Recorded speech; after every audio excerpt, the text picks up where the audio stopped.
15-Minute Mondays, your kickstart to week high-energy 15-minute episode on the Success Blueprint. I'm your host, Daniel Greg Johnson. Let's get right into it.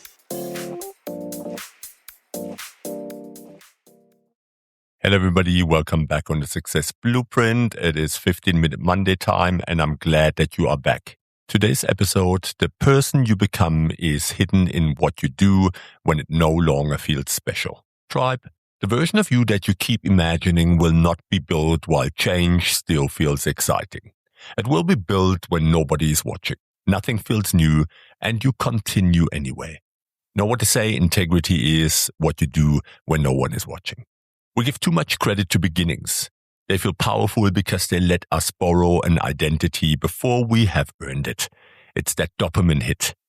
The real test arrives later, when the emotion leaves and the work remains. You know this pattern, tribe. You start training, writing, leading differently, or rebuilding a relationship. And for a few weeks, the change feels alive. Then it becomes repetitive. Results slow down, nobody notices. The old behavior starts making a reasonable case for its return. This episode, tribe, is for anyone who can create intensity but struggles to sustain continuity. We are going to look at why motivation fading does not mean the change is failing. It may mean the fantasy is ending and the formation is beginning.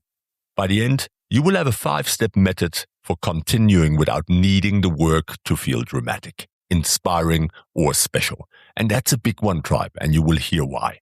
So why does this matter? Inconsistency does more than interrupt results. It damages self-trust. Every abandoned promise quietly teaches you that your decisions expire when your emotions change.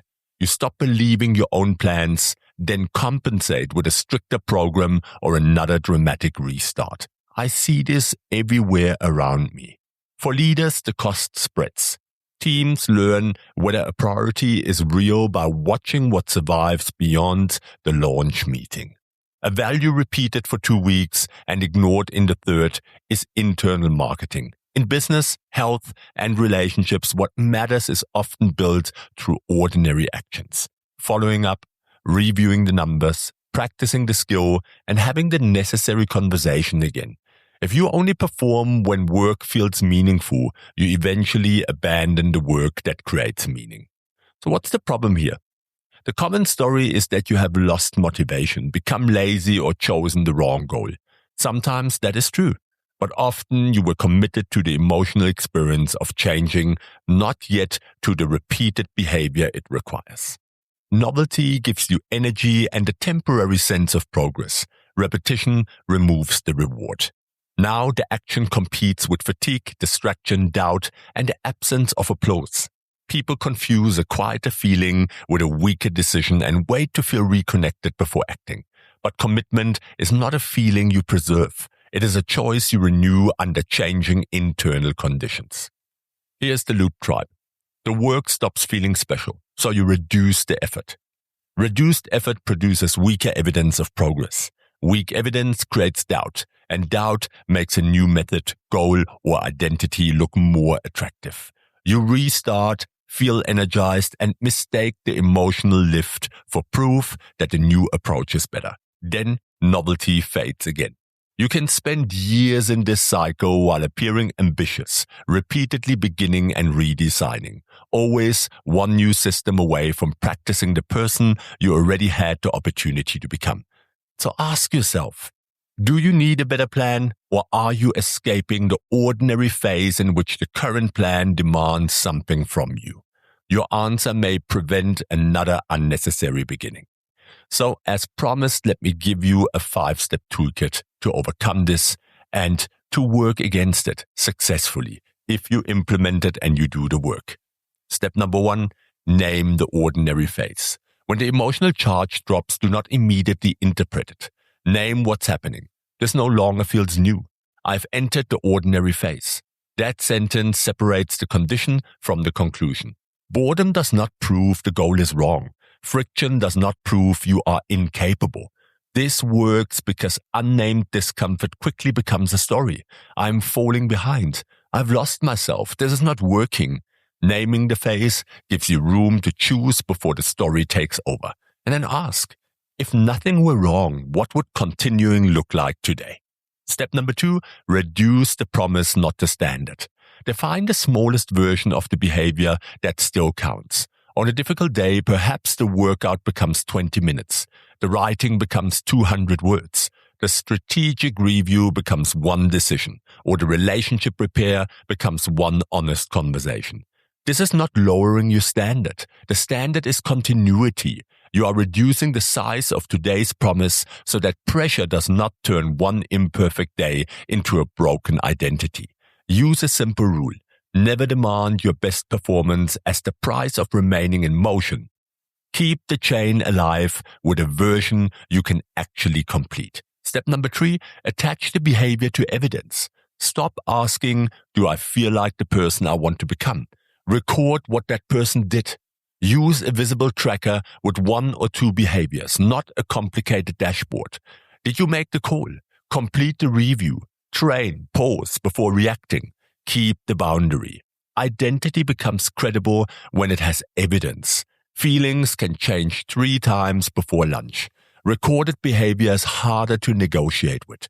At the end of each day, finish this sentence. Today, I reinforce this identity by. If there is no evidence, do not shame yourself. Decide what evidence you will create tomorrow. Step number 4, design for the low emotion day.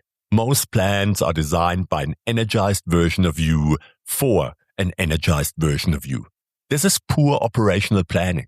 Building the system for the tired Tuesday, the disappointing result, the silent audience, and the week when work becomes chaotic. Remove decisions where possible. Set the time, prepare the environment, decide the minimum action in advance. Create a recovery rule for missed days. In a team, assign ownership, a review rhythm, and a measure that survives the launch. And then ask, what will make this easier to continue when nobody is emotionally carrying it?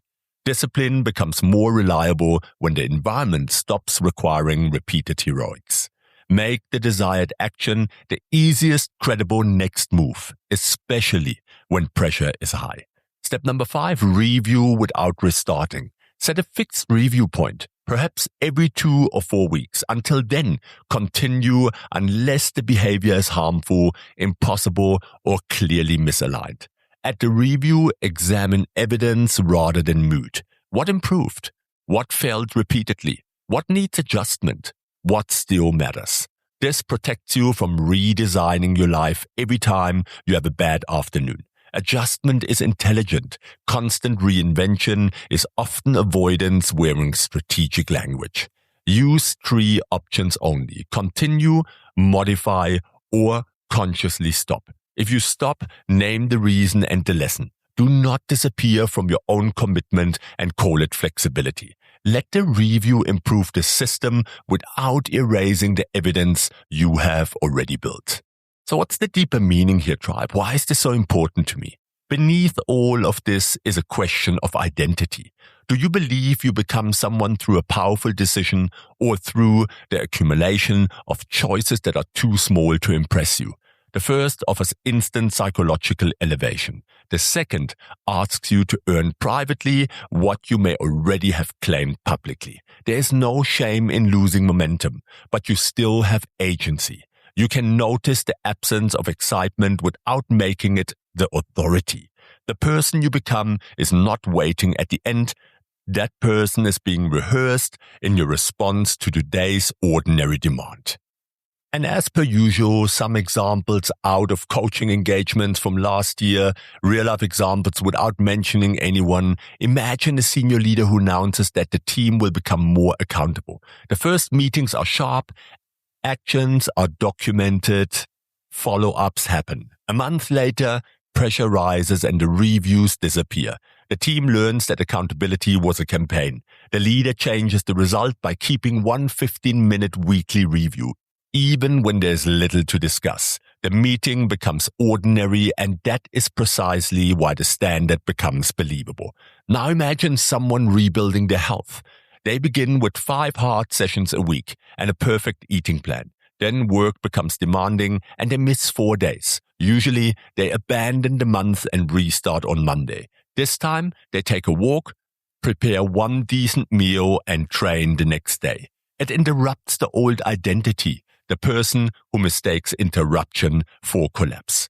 Identity collapse is something that I recognize all the time. I help leaders with this. I help individuals with this. Identity plays a big role. And if you want to know more about that, then just reach out to me. But before that, let me give you some advanced strategies that you can use immediately as well. First, separate boredom from misalignment. Boredom says the behavior no longer stimulates you. Misalignment says the behavior no longer serves the outcome or violates something important. Do not use the first as proof of the second. Secondly, measure recovery speed, not perfection. Ask, how quickly did I return without drama? A resilient system expects disruption and shortens the distance back. Third, create identity witnesses carefully. Choose one person who can ask for evidence without becoming your source of motivation. Accountability should help you face your choice, not make another person responsible for generating it. If your commitment only exists when someone checks, you have outsourced the very capacity you are trying to build.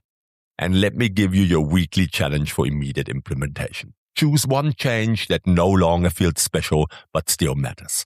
For 7 days, complete one minimum behavior that proves continuity. 10 minutes of training, 1 sales follow-up, 1 page of writing, 1 boundary kept, or 1 deliberate team check-in. Record whether you completed it and what excuse appeared first. After 7 days, review the evidence you are testing, whether your choice can remain active while your feelings move around it. And if you need help with that, reach out. Anyone that reaches out from the Success Blueprint can have 1 free discovery session with me. I promise you, I change lives every day in a meaningful, sustainable way. So if you want to see how that works, no strings attached, reach out to me. My episode details, the contact details, you can use that. Reach out on social media and let me be your accountability buddy. You will not regret it. Take this challenge for yourself or share the episode with someone tired of starting over. Send it as an invitation. What ordinary commitment are we both willing to continue this week? Compare evidence in 7 days. Try it out. Take the episode link, copy it, share it on Facebook, Messenger, on WhatsApp, on TikTok, wherever you communicate, and help me grow the tribe. I put my heart and soul into this, and I really would like you to be closer to my tribe. Reach out. Let's connect. Let's talk.